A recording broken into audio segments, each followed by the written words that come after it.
નમસ્કાર, હું છું વિક્રમ વકીલ અને તમે જોઈ રહ્યા છો હોટલાઇન ન્યૂઝ.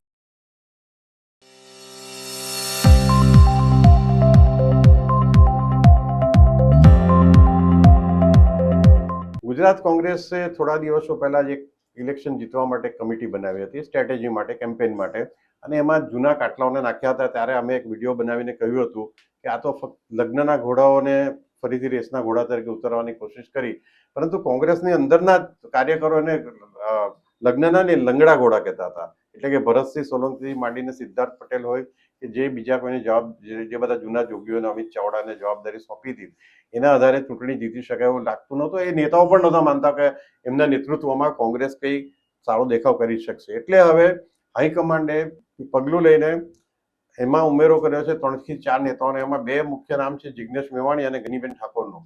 હવે આ બંને પણ હું તો એમને લંગડા ઘોડા જ ગણું છું, કારણ કે જિગ્નેશ મેવાણી પબ્લિસિટી માટે, મીડિયા માટે જાતભાતના નાટકો કરે છે, નિવેદનો આપે છે, જેનો કોઈ અર્થ સરતો નથી.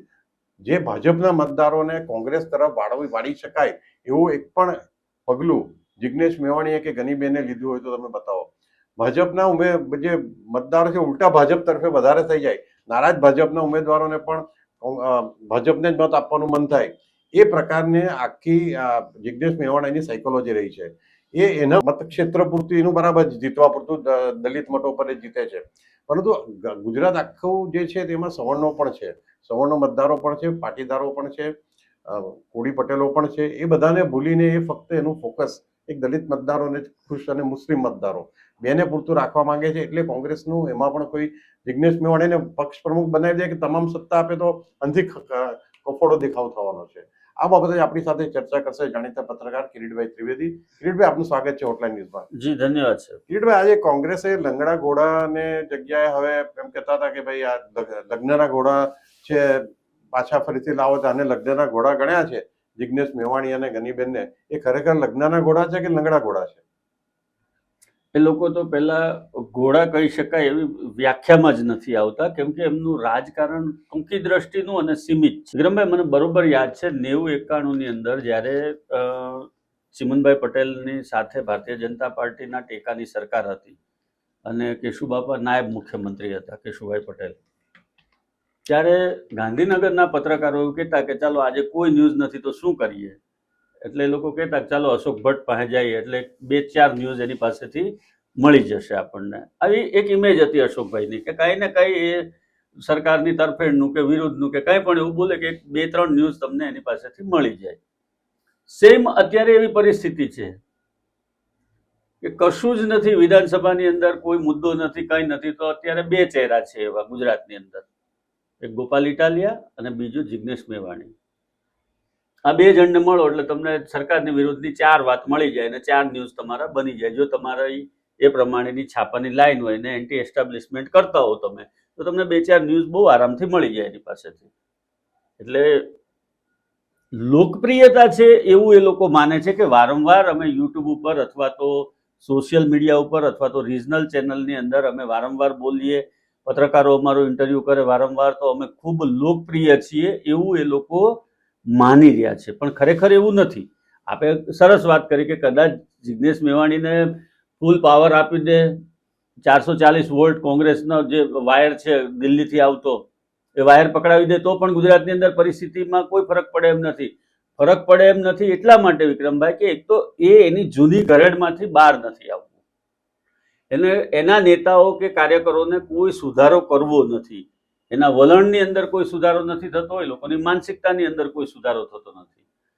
જે મુખ્યમંત્રી બને એને માત્ર ને માત્ર ગાળો આપવી. જે કેશુભાઈ હતા ત્યારે પણ એ જ કરતા હતા, પછી નરેન્દ્રભાઈ આવ્યા તો પણ એ જ કરતા હતા, વિજય રૂપાણી હતા તો પણ એ જ કરતા હતા, અને આનંદીબેન હતા તો પણ એ જ કરતા હતા, અને અત્યારે ભૂપેન્દ્રભાઈ છે તો પણ એ જ કરે છે કે સરકારને વખોડવી.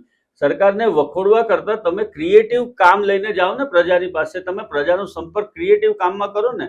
આટલો બધો ભ્રષ્ટાચાર ચાલે છે, ખુલ્લેઆમ ભ્રષ્ટાચાર ચાલે છે, એક કલેક્ટરને પકડીને પૂરી દેવો પડે ઈડીને, એટલો મોટો ભ્રષ્ટાચાર ચાલે છે.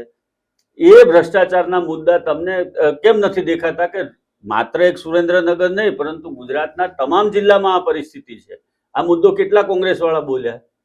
શક્તિસિંહ ગોહિલ જેવા મજબૂત નેતા કે ભરતસિંહ કે અમિત ચાવડા, આ લોકો પણ કોઈ મુદ્દે ચર્ચા નથી કરતા કે ભાઈ સરકારી કચેરીઓની અંદર, ખાસ કરીને કલેક્ટર કચેરીની અંદર, એને બ્રાન્ચોની અંદર બધી જગ્યાએ ભ્રષ્ટાચાર ચાલે છે. તમે ને હું બધા જ વાકેફ છીએ, સામાન્ય જનતા પણ વાકેફ છે. સામાન્ય જનતા એનો ભોગ બને છે, રોજે રોજ ભોગ બને છે.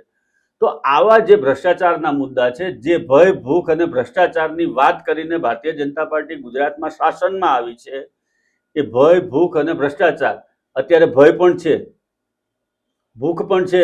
ગુજરાતના કેટલા બધા બાળકોની સંખ્યા છે, કુપોષિત બાળકોમાં કેટલો બધો મોટી સંખ્યા છે આપણી. આપણે એક સાંસદની પ્રેસ નોટ આવી હતી અમને, તો ત્યારે મને તો પાછી ખેંચાવી હતી મેં એ પ્રેસ નોટ ફોન કરીને કે એમનો કોઈ જન્મદિવસ હતો ને એની ઉજવણી કરવાની હતી અને આટલા કુપોષિત બાળકોને ભોજન પીરસવામાં આવ્યું, એ સાંસદે લખીને મોકલ્યું હતું કે એ લોકોને પૌષ્ટિક આહારની કીટ આપવામાં આવી. એટલે મેં એના પીએને ફોન કર્યો, મેં કીધું કે ભાઈ આ તમે છેલ્લા 25 વર્ષના તમારા ભારતીય જનતા પાર્ટીના શાસનની જાંગ ખુલ્લી કરો છો કે આટલા વર્ષથી ગુજરાતની અંદર તમારું શાસન છે, એમ છતાં પણ તમારા ગુજરાતની અંદર કુપોષિત બાળકોની સંખ્યા આટલી છે. હવે આ ભૂખનો મુદ્દો છે, આ મુદ્દો શા માટે કોંગ્રેસ નથી ઉઠાવતી? કેમ કે કોંગ્રેસ આંતરિક લડાઈમાંથી જ ઊંચી નથી આવતી, દિલ્હીમાં હાજરી પુરાવામાંથી ઊંચા નથી આવતા. અને તમે એક સમયે 2017ની અંદર લગભગ સત્તાની નજીક પહોંચી ગયા હતા હાર્દિક ઇફેક્ટને કારણે. હાર્દિકની ઇફેક્ટને કારણે તમે લગભગ 80 સીટ ક્રોસ કરી ગયા હતા. ત્યારે પણ તમે રહી ગયા થોડા માટે સત્તામાંથી.